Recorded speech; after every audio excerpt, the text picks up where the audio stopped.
नमस्ते साथीहरु, आज चाहिँ लेसन 23 मा छौं। अहुइ नोफिम आदरार्थी शब्द। नोफिम भनेको उच्च आदरार्थी भन्छ। त्यही भएर चाहिँ कसरी आदर गर्न सकिन्छ, आदरार्थी शब्द के हुन् ती सम्बन्धीमा चाहिँ भिडियो बनाइराखेको छु। हजुरलाई यो भिडियो कस्तो लाग्छ कमेन्ट गर्नु होला। आदरार्थी शब्द अहुइ नोफिम लिसनिङ सहित चित्र सहित हामी हेर्ने छौं भिडियो। अहुइ नोफिम आदरार्थी शब्द। केसिदा बस्नु रहनु भन्ने हुन्छ। चाहिँ यो मान्छे चाहिँ कहिलेकाहीँ एक्जाममा आउँछ, यो चाहिँ कहाँनिर बस्या ह भन्ने आउँछ हैन। यी सारामुन अधिक केसिदा भन्छ। यो मान्छे चाहिँ कहाँ बस्या छ भन्छ कुनै दिन चाहिँ हैन। अनि त्यसपछि चाहिँ झ्यालको अगाडि बस्या छ भन्ने चाहिँ उत्तर हुन्छ। यो चाहिँ चित्र चाहिँ याद गरिराख्नु पर्ने हुन्छ। केसिदा भनेको बस्नु रहनु भन्ने हुन्छ।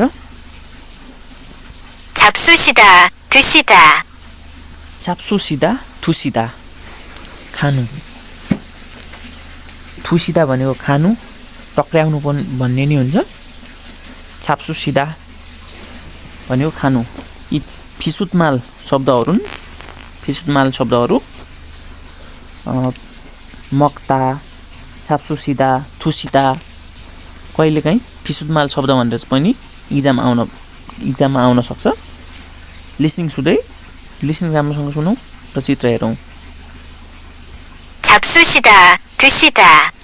खानु। छुमुसिदा भनेको सुत्नु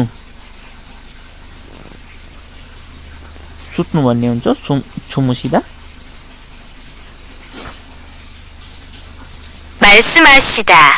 माल्सुमहासिदा भन्नु, बोल्नु, कुरा गर्नु भन्ने हुन्छ। मालहादाको चाहिँ नोफिम माल हो। यो चाहिँ सुत्नु भनेको चाहिँ नोफिम माल, सुत्नुको नोफिम माल शब्द, आदरार्थी शब्द। यो चाहिँ मक्ताको आदरार्थी शब्द। अनि यो चाहिँ केसिदा हुनु रहनु। अन्ता बस्नुको खेदा रहनु भन्ने नि हुन्छ। केसिदा यो चाहिँ आदरार्थी शब्द। कुनैमा भर्ब प्लस सिधा लाग्छ। भर्ब प्लस सिधा लाग्छ हैन। त्यही भएर खेदा भनेको हुनु रहनु हुन्छ।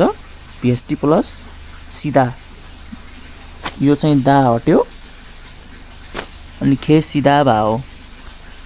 सिधा यसलाई चाहिँ नोफिम मालमा भन्छ। नोफिम माल भन्छ।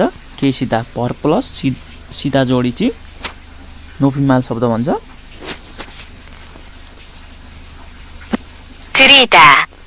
थुरिदा टक्र्याउनु। थुरिदा भनेको चाहिँ टक्र्याउनु भन्ने हुन्छ, दिनु भन्ने हुन्छ। थुसिदा भनेको खानु, थुरिदा भनेको टक्र्याउनु, दिनु भन्ने हुन्छ।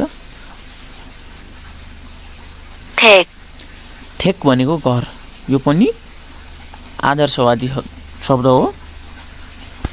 फिसुतमाल शब्द पनि भन्छ। फिसुतमाल भनेको चाहिँ उस्तै शब्द, उस्तै अर्थ दिने शब्द। यो चाहिँ चिप घरलाई चाहिँ नोफिम मालमा थेक भन्दो रहेछ भन्ने चाहिँ बुझ्नुपर्छ। संहाम भनेको शुभ नाम। इरुम भनेको नाम। हाम्रो अर्को शब्दमा चाहिँ संहाम भनेको नै त्यही हो, शुभ नाम भनेको। लिसनिङ राम्रोसँग सुनौं। संहाम। यन्से भनेको उमेर। अर्को शब्दमा चाहिँ फानमालमा नाइ भन्ने पढाएको थियौं हामीले। यसमा चाहिँ यन्से भन्ने ह। लिसनिङ सहित सुनौ। 연세. 연से कति वर्ष भयो त 80 साल 80 साल यो चाहिँ वर्षमा चाहिँ वर्ष गणना गर्दा साल प्रयोग हुन्छ उमेरको वर्ष प्रयोग गर्दा चाहिँ सालको प्रयोग हुन्छ 식사 예절. शिक्षा एजल खानाको शिष्टता अब के हो त खानाको शिष्टतामा हेरौँ भित्र 놓고 먹다. नोकुमक्ता राखेर खानु भन्यो नोकुमक्ता राखेर खानु 생활 예절. सेङ्वाल एजल दैनिक जीवनमा शिष्टता यो चाहिँ एउटा टपिक हो दैनिक जीवनमा शिष्टता भन्ने चाहिँ यो भित्र चाहिँ अब पोइन्टहरू मिनिङहरू आउने गर्दछन् सेङ्वाल एजल दैनिक जीवनमा शिष्टता लिसनिङ राम्रोसँग सुन्नुपर्छ 생활 예절. सेङ्वाल एजल 신발을 신고 들어가다. सिनबहादुर सिङ्गो थुरगादा भन्यो जुत्ता लगाएर भित्र जानु भन्यो सिन्फाल भनेको जुत्ता सिन्गो भनेको एर यसमा चाहिँ ग्रामर युज भएको यो चाहिँ सिन्बाल सिन्बाल भनेको चाहिँ जुत्ता भन्ने हुन्छ सिन्गो भनेको लगाएर थुरगादा भित्र जानु जुत्ता लगाएर भित्र जानु यो चाहिँ शिष्टता भन्दा बाहिरको कुरा हो कचौरा उठाएर खानु खुट्टा माथि राखेर बस्नु खुट्टा फटाएर बस्नु यी चाहिँ शिष्टता भित्र नपर्ने कुरा हुन् अहिले तिनको नि मिनिङ आउँछ यो चाहिँ सिन्गो भन्ने मिनिङ नै थाहा छ होला हजुरलाई भर प्लस गो भन्ने भर प्लस गो एर भन्ने हुन्छ एर भन्ने हुन्छ यो चाहिँ यो सिन्ता भनेको लगाउनु हो सिन्ता भनेको लगाउनु कपडा लगाउनु यस्तो कुरामा जहिले नि एस नलागेर गो लाग्छ बुझ्नु होला एस लाग्दैन गो लाग्छ यो चाहिँ इम्पोर्टेन्ट हो थाहा पाउनुपर्छ 한 손으로 물건을 주다. वान्सु मुरो मुलगन उल छुदा एक हातले सामान दिनु हान्सुन मुरो मुलगन उल छुदा एक हातले सामान दिनु भन्ने हुन्छ एक हातले चाहिँ सामान दिइराखेको छ दुई हातले दिनुपर्छ एक हातले दिइराखेको छ यो चाहिँ शिष्टता बाहिरको कुरा हो अशिष्ट क्रियाकलाप हो 다리를 떨다. थारिरुल तल्दा 다리를 꼬고 앉다. थारिरुल कोको आन्ता उपर खुट्टी लगाएर बस्नु भन्ने हुन्छ तर ठुलो पदावधि मान्छेहरूको अगाडि चाहिँ यसरी बस्नुहुन्न खुट्टो माथि राखेर यो चाहिँ प्राय जसोलाई थाहा नहोला ठुलो कार्यालयमा यद्यपि सरकारी कार्यालयमा या प्राइभेट कार्यालयमा नि ठुलो हाकिमको अगाडि चाहिँ सानो मान्छेलाई चाहिँ यसरी बस्न दिन्न खास गरी चाहिँ